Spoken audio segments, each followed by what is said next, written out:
Trump ने ताजा बयान में कहा कि अगर उन्होंने ग्रीनलैंड पर कब्जा नहीं किया तो रूस चीन ग्रीनलैंड पर कब्जा कर लेंगे। वो किसी भी कीमत पर ग्रीनलैंड पर रूस और चीन का कब्जा नहीं होने देंगे।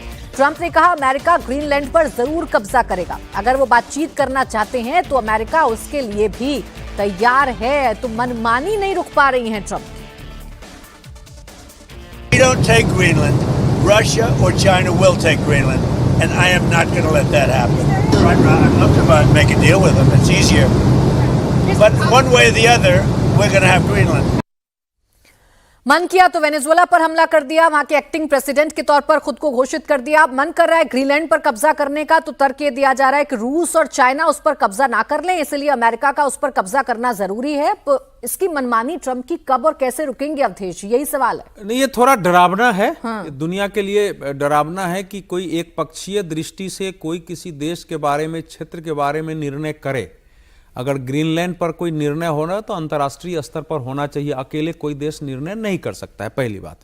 लेकिन जब वेनेजुएला के राष्ट्रपति निकोलस मदुरो को उन्होंने उठाया, उनकी पत्नी को, तो जाहिर है एक लॉन्ग टर्म प्लानिंग उस देश के लिए वो बना के उठाए, केवल उठाने तक तो सीमित नहीं रहेंगे।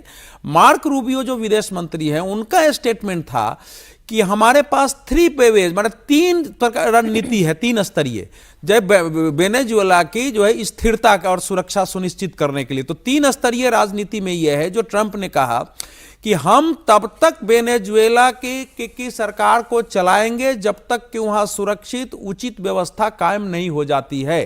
तो उसके तहत उनका कदम है। और आप देखेंगे कि जो विकिपीडिया है, विकिपीडिया को में वेनेजुएला वाला कंट्री को एडिट कर दिया गया है, वो केवल कहे नहीं है, उसमें एडिट करके देखेंगे तो उसमें लिखा हुआ है एग्जीक्यूटिव प्रेसिडेंट के रूप में ट्रंप ने लिख दिया है उसका।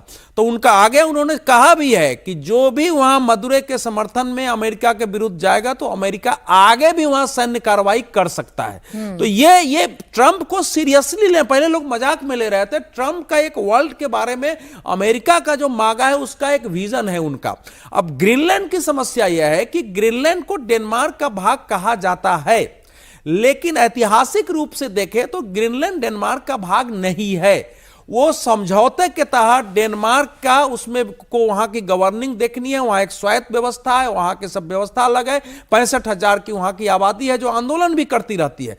और आंशिक रूप से ट्रंप का यह कहना सही है क्योंकि रूस और चीन ग्रीनलैंड में तो नहीं है लेकिन आर्कटिक में प्रवेश कर चुके हैं, तो उनका वहां है, तो एक भय है। लेकिन इसका निर्धारण अमेरिका जैसा अकेला देश अगर कर रहा है तो ये दुनिया के लिए डरने वाली बात है। किसी भी सिस्टम को, चाहे वो सप्लाई चेन की बात हो, वेनेजुएला के की बात हो या ग्रीनलैंड की स्थिति हो, तो ऐसा लग रहा है कि किसी भी एक लास्ट पंक्ति में जिस दिशा में वो बढ़ रहे हैं ना, कल अमेरिका पर भी सवाल उठ सकता है कि 50 जो राज्य हैं उनके, वो कैसे उनके साथ मिल अभी तो वो कुछ भी मानने को तैयार नहीं है। क्यूबा के लिए बोल दिया है कि मार्क रूबियो अगर वहां के राष्ट्रपति बने तो बड़ी खुशी होगी।